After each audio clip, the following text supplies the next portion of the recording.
ఓం శ్రీ గణేశాయ నమః. శ్రీమాత్రే నమః. శివాయ గురవే నమః. శ్రీకృష్ణ పరబ్రహ్మణే నమః. శ్రీరామాయ నమః. శ్రీ గురుభ్యో నమః. ఓం ద్రాం దత్తాత్రేయాయ నమః. ఓం ద్రాం దత్తాత్రేయాయ నమః. ఓం ద్రాం దత్తాత్రేయాయ నమః. జయ దత్త గురుదత్త. దిగంబర దత్త దిగంబర. మోహనవాణి ఛానల్ ద్వారా దత్త పురాణాన్ని అత్యంత భక్తి శ్రద్ధలతోటి ఆసక్తితోటి వింటూ ఉన్నటువంటి భగవద్ బంధువులందరికీ కూడా ముందుగా నా యొక్క సాధువాదాలు చెల్లించుకుంటున్నాను. నిన్నటి రోజున మనం దత్తుడి యొక్క యోగ స్థితి చెప్పుకున్నాం. ఆ తర్వాత కార్తవీర్యార్జునుడి యొక్క వృత్తాంతాన్ని ప్రారంభం చేశాం. కార్తవీర్యార్జునుడు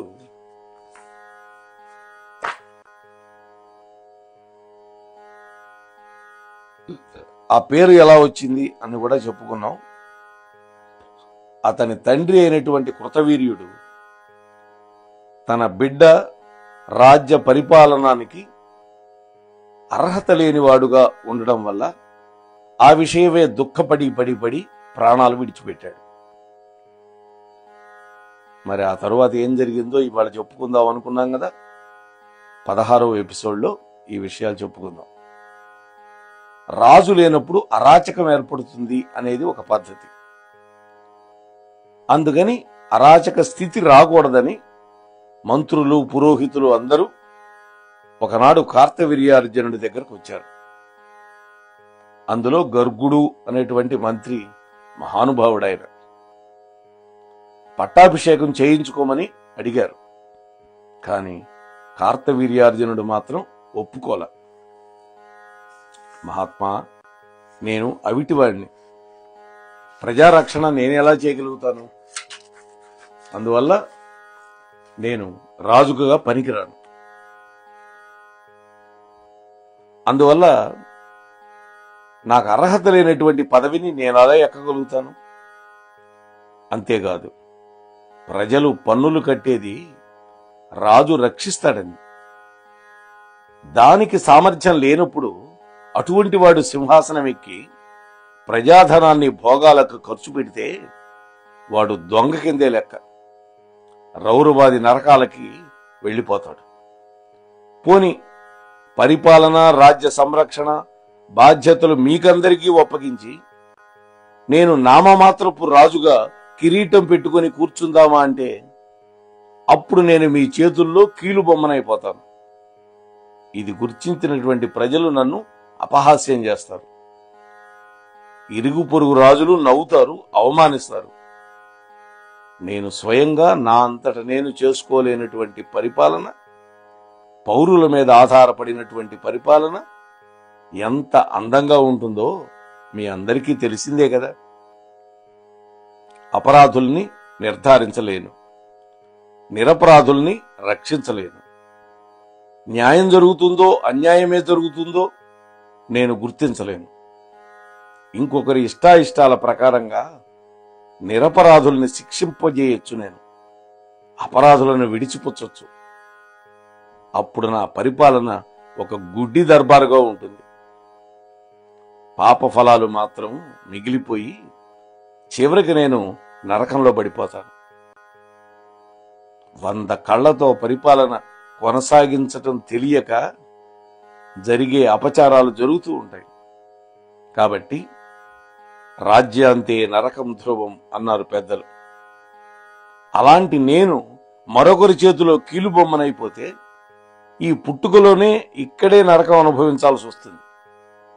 ఏ జన్మలో ఎవరికి ఏ అపచారం చేశానో, ఎవరి పట్ల నిర్దయగా మాట్లాడానో, ఎవరి దగ్గర ప్రగల్భాలు పలికానో ఈ అవిటితనం నాకు సంప్రాప్తించింది. ఇప్పుడిక తెలిసి తెలిసి పాపం మూటగొట్టుకోవడం నాకు ఇష్టం లేదు. అందువల్ల ఈ కిరీటాన్ని నేను మొయ్యలేను అన్నారు. అప్పుడు వాళ్ళు అన్నారు, మంత్రులు, గర్గాచార్యుడు, ఏది ఏమైనా రాకుమారా, ఇది నీవు తప్పించుకోలేని బాధ్యత. మీ వంశాలకి మా వంశాలకి అనుబంధం ఈనాటిది కాదు. మీ తాత ముత్తాతల కాలం నుంచి మా తాత ముత్తాతలు మంత్రులుగా ఉన్నారు ఇక్కడ. ఏనాడు ఎవ్వరూ మీ వంశీకుల్ని తప్పుదారి పట్టించిన దాఖలాలు లేవు. మీ తండ్రి గారికి మేమంతా నమ్మిన బంటులు. ఆయన పట్ల అపారమైనటువంటి గౌరవ మర్యాదలు కలిగిన వాళ్ళం. లోకంలో వ్యక్తిగతంగా 10 మంది చేత ధర్మపరులు అనిపించుకుంటున్నటువంటి వాళ్ళమే కాని అధర్మం చేసిన వాళ్ళం కాదు. అందువల్ల మమ్మల్ని నువ్వు నమ్మచ్చు. నీతో తప్పులు చేయించి నిన్ను బలహీనపరిచి మేం బాగుకునేదేముంటుంది? అలాంటి పనులు చేసేవాళ్ళు తాత్కాలికంగా ఏవో ఒక ఉపయోగాలు పొందినా చివరికి హత్యలు అవమానాలకు గురి కావడం చరిత్రలో అందరూ చూసిందే. కూర్చున్నటువంటి చెట్టు కొమ్మని నరుక్కుంటేటువంటి మూర్ఖులం కాదు, అహంకారులము కాదు, అజ్ఞానులము కావు. అందువల్ల మమ్మల్ని నమ్ము. ధర్మభంగం కలగకుండా ప్రజారంజకంగా నీ పరిపాలన సాగేటట్టు మేము సహకరిస్తాం. అదీ కాకుండా ఒకరి మీద ఒకరికి తెలియకుండా గూఢచారులను నియోగించి నిఘా పెట్టి ఎక్కడికక్కడ గమనించి ఎప్పటికప్పుడు సమాచారం రాబట్టుకునేటటువంటి ఒక అద్భుతమైనటువంటి పరిపాలనా విధానం మన రాజ్యంలో ఎప్పటి నుంచో ఉంది. దాన్ని మరింత చైతన్యపరుద్దాం. ఆ చాతుర్యం నీకు సమృద్ధంగా ఉంది. ఒక 2 చేతులే సరిగా లేవు గాని జ్ఞానం ఉంది నీకు. అందువల్ల ఏ కోణం నుంచి ఆలోచించినా నువ్వు తిరస్కరించడానికి తగినంత కారణం మాత్రం మాకు కనపట్టలేదు. మిమ్మల్ని విశ్వసించలేను అంటున్నావు. ఆ ఒక్క మాట మాత్రం పక్కన పెట్టి నిస్సందేహంగా రాజ్య భారాన్ని నువ్వు వహించవచ్చు అని వాళ్ళు నచ్చజెప్పడానికి ప్రయత్నించారు. ఓ మంత్రులారా, దయచేసి నన్ను అపార్థం చేసుకోవద్దు. మీ మీద నమ్మకం లేదు అని నేను అంటలేదు. కేవలం నా అశక్తత వల్ల కాదు అంటున్నాను. నా స్నానమే నేను చేయలేను, నా బట్టలు నేను సరిగ్గా ధరించలేను. అందువల్ల నేను ఈ పరిపాలన చెయ్యలేను అంటున్నాను. అవమాన భయంతో వద్దంటున్నాను, పాప భీతితో కాదు అంటున్నాను. ఇక బాధ్యత అంటారా? మీరందరూ లేరా? సమర్థులు, అనుభవజ్ఞులు ఉన్నారు మీరు. అందువల్ల నేను నిశ్చింతగా ఉండగలుగుతాను. పరిపాలన మాత్రం నిరాటంకంగా కొనసాగుతుంది. అందువల్ల నేను వెళ్లి అడవికి తపస్సు చేసి యోగ సిద్ధులు సంపాదిస్తా.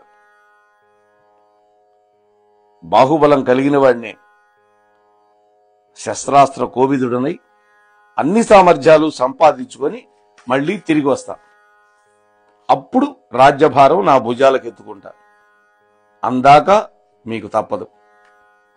అనువంశికంగా వస్తున్నటువంటి అమాత్యులు కాబట్టి మీరు ఈ బాధ్యతను కాదు అనడానికి లేదు.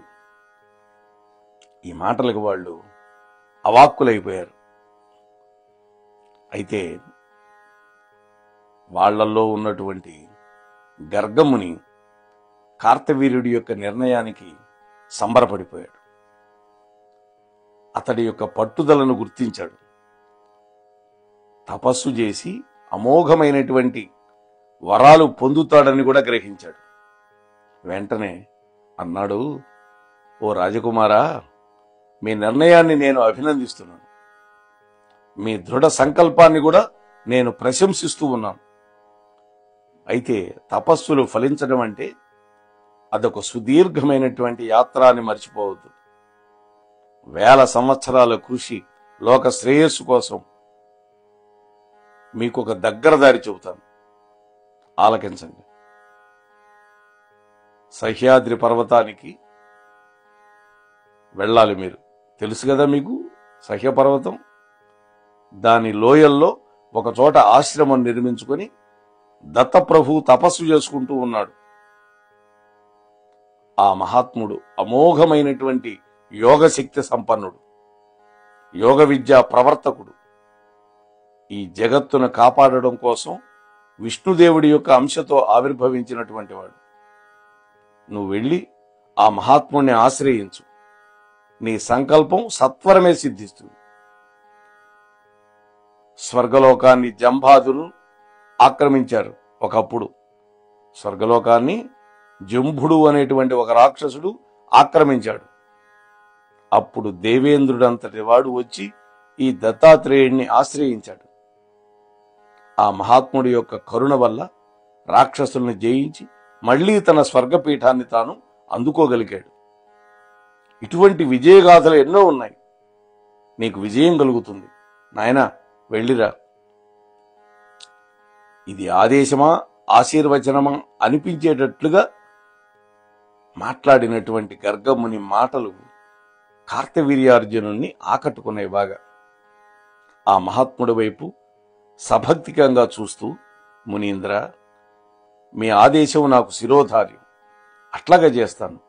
కాని ఆ జంభాసురుడు ఇంద్రరాజ్యాన్ని ఎలా అపహరించాడు, ఇంద్రుడు దత్తాత్రేయుడిని ఏ విధంగా ఉపాసించాడు, తిరిగి మళ్లీ తన స్వర్గపీఠాన్ని ఎలా పొందగలిగాడు, ఇవన్నీ వివరంగా తెలుసుకోవాలని నా మనస్సు ఉవ్విళ్ళూరుతోంది. దయచేసి నాకు ఈ విషయాలన్నీ చెప్పి నన్ను కృతార్థుణ్ణి చేయండి అన్నాడు. కార్తవీర్యుడి యొక్క అభ్యర్థనకి గర్గముని మురిసిపోయాడు. ఈ గర్గాచార్యుడు ఎప్పటివాడో ఎవడికి తెలియదు. యాదవులకి గురువు, కృష్ణ బలరాములకి పేరు పెట్టినటువంటి మహాత్ముడిన అటువంటి వాడు గర్గాచార్యుడు. రాకుమారా, తప్పకుండా చెబుతాను, ఆలకించు అంటూ మొదలుపెట్టాడు కథ. ఇంద్రాది దేవతల యొక్క దత్తోపాసన ఎలా జరిగిందో ముందు చెబుతున్నాడు. ముందుగా ఆ జంభుడెవడో వాడి గురించి చెప్పాలిగా. ఓ కార్తవీర్య, పూర్వకాలంలో జంభాసురుడు అనేటువంటి రాక్షసుడు ఘోరమైనటువంటి తపస్సు చేసి బ్రహ్మదేవుణ్ణి మెప్పించి అనేక దివ్య వరాలు పొందాడు. శంకరుణ్ణి మెప్పించి అనేక దివ్యాయుధాలు పొందాడు. ఈ వరగర్వంతో, గర్వంతో, బలగర్వంతో సమస్త లోకాలు జయించాలని, సకల సంపదలు పొందాలని వాడికి ఆశ పుట్టింది. మహారాక్షస సైన్యాన్ని సమకూర్చుకొని స్వర్గం మీద, భూలోకం మీద, పాతాళలోకం మీదకి దండయాత్రకు బయలుదేరాడు. ముందుగా సరాసరి స్వర్గలోకాన్ని చుట్టుముట్టాడు. అక్కడ దేవతలకి అసురులకి భీకరమైనటువంటి సంగ్రామం కొన్ని సంవత్సరాల పాటు జరిగింది.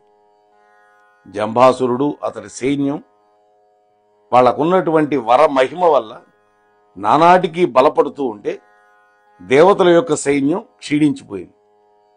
చివరికి దేవతలు ఓటమిని అంగీకరించి స్వర్గలోకాన్ని విడిచిపెట్టి పారిపోయారు భూలోకానికి.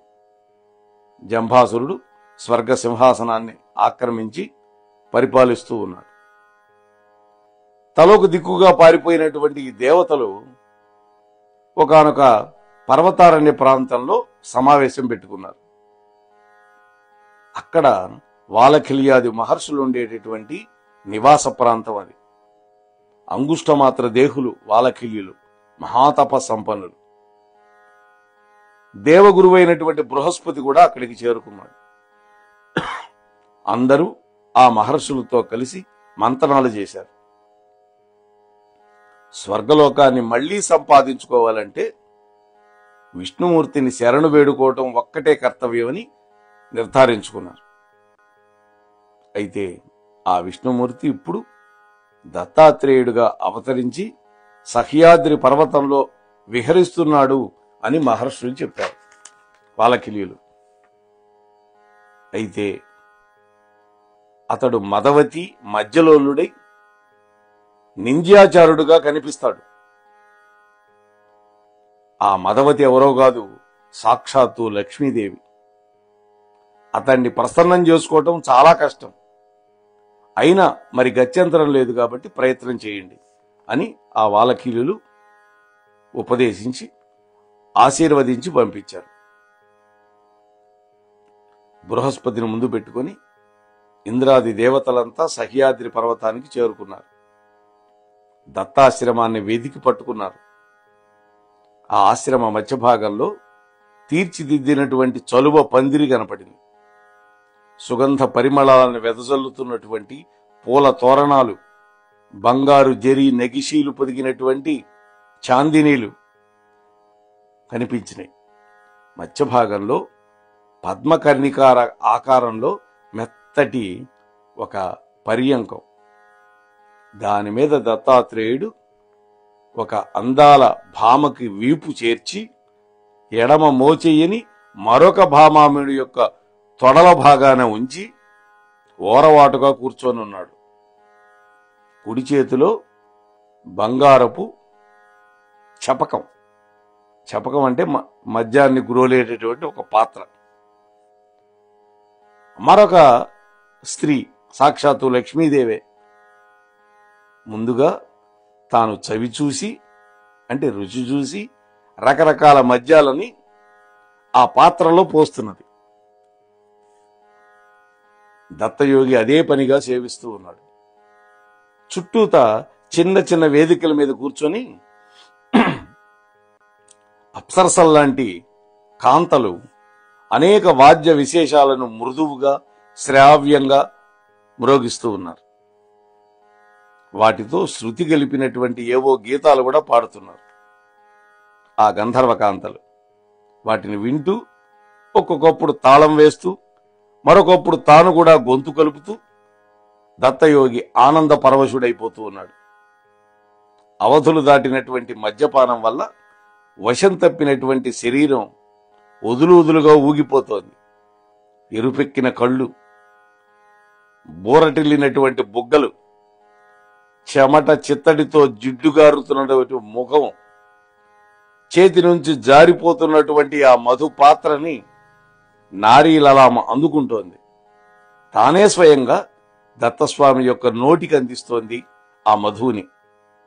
మెచ్చుకోలుగా ఆమెను పదవుకునే ప్రయత్నం చేస్తూ ఉన్నాడు దత్తయోగి.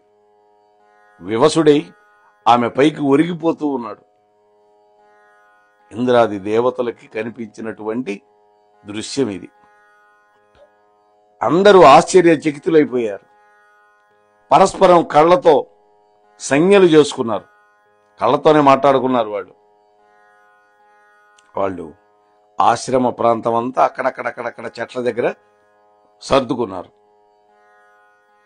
కొందరైతే ఆ పీఠానికి చుట్టూతా చేరుకున్నారు. దత్తాత్రేయుడు ఉన్న పీఠానికి. దత్తయోగికి ఆశ్రమవాసులకి అందరికీ కళ్ళ సైగల్లోనే వాళ్ళు మెలుగుతూ ఉన్నారు. ఎవ్వరూ ఎవరితో మాట్లాడుకోవటంలా. అప్పుడు ఇంద్రుడు స్వయంగా దత్తయోగికి ఆంతరంగిక సేవకుడయ్యాడు. మిగిలిన వాళ్ళంతా అక్కడక్కడక్కడ దాక్కున్నారు. కాళ్ళు పట్టడం, దగ్గర కూర్చొని అన్ని సేవలు భక్తితోటి శ్రద్ధతోటి వినయంతో విధేయతతోటి చేస్తూ ఉన్నాడు ఇంద్రుడు. ఆశ్రమంలోకి ఇంతమంది సేవకులు ఒక్కసారిగా ఎప్పుడొచ్చి పడ్డారా, ఎందుకు వచ్చారా, ఎలా వచ్చారా అనే విషయం మాత్రం ఆ ఆశ్రమంలో ఉన్న మిగిలిన వాళ్ళు ఎవరికీ అంతుపట్టట్ల. అయినా ఎవరిని అడగటల్లా. అందరూ అందరితో హాయిగా సేవలు చేయించుకుంటున్నారు. అంటే మిగిలినటువంటి దేవతలు అక్కడ ఆశ్రమవాసులకి సేవలు చేస్తూ ఉన్నారు. అందరూ ఆనందపడుతున్నారు. కాలం గడిచిపోతోంది. ఒకనాటి ఉదయం దత్తయోగికి ఇలాంటి సందేహమే వచ్చింది. తన ఆంతరంగిక సేవకుడిని అడిగాడు, ఎవరు వీళ్ళంతా, ఎందుకు మన అందరికీ సేవలు చేస్తున్నారు? వీళ్ల యొక్క రూపురేఖ విలాసాలు చూస్తుంటే వీళ్ళంతా దైవాంశ సంభవుల్లాగా కనిపిస్తూ ఉన్నారు. వీళ్ల యొక్క వినయ విధేయతలు, సేవా తత్పరత అందరినీ ఆనంద పరవశులు చేస్తూ ఉన్నాయి. సేవలు చేస్తున్నారు, సంతోషమే. కానీ ఏమి కోరుకొని మనకు సేవలు చేస్తున్నారు? సేవలు చెయ్యమని వీళ్ళకి ఎవరు చెప్పారు?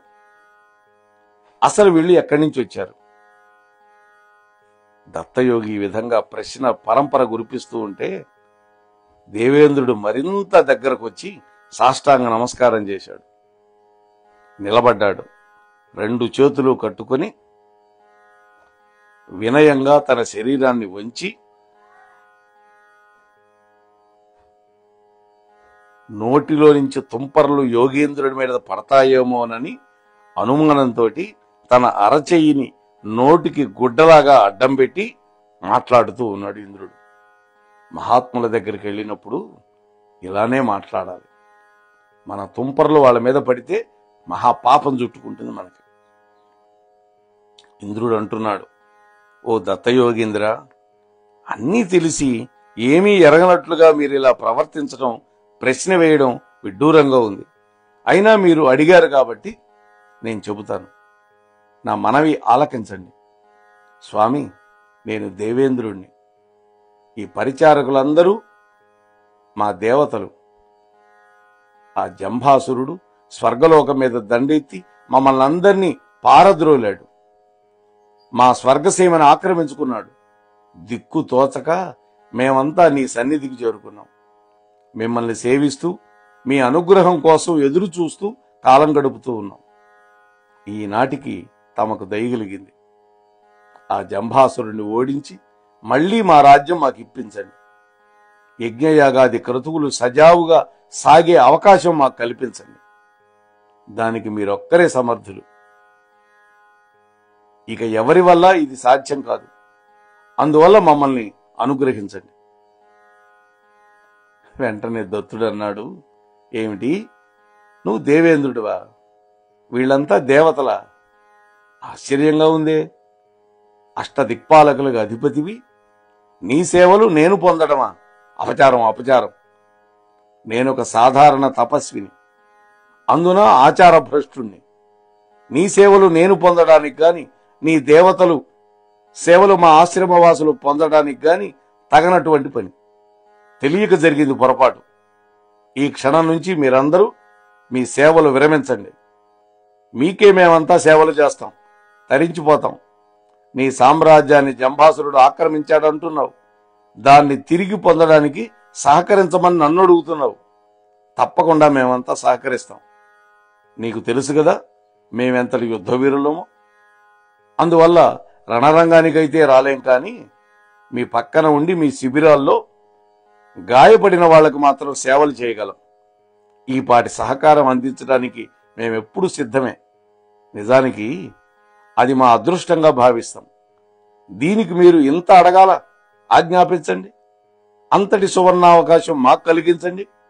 దేవతలకు సహకరించడం కంటే తపస్సు చేసుకునే వాళ్ళు కోరుకునేది ఏముంటుందయ్యా ఇంద్ర అని అనేసరికి ఇంద్రుడికి మతిపోయినంత వరైంది.